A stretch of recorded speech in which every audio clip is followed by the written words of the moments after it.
o'rtoq, kichkina uyda yashash joningga tegdimi? Aynan sen uchun katta, naq 120 kvadratli uyni obzor qilishga keldim.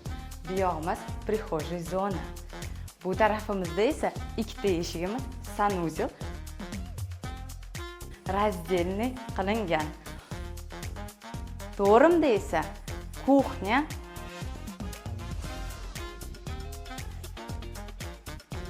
endi esa bu yog'imizda zal, katta keng.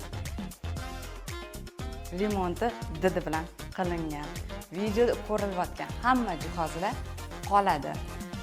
3 xona, 4-etaj, 7 etajli novostroykamizda joylashgan. Bu yog'imizda katta stroyli garderobni shkafim qilingan. Ahamiyat bersang o'rtoq, har xonamizda kolonka bor. Ashula qo'ysang, mazza qilib bir tempda любой xonangda eshitib yuraverasan.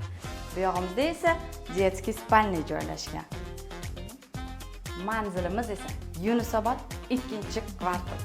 Orientir Shohsaroy to'yxonani ro'parasida, yo'lli yuzida. Bu yog'imiz esa родительский spalniy. Remontdan keyin atiga 5-6 oy yashashgan, kaliti esa bir kunda beriladi. Narxi 150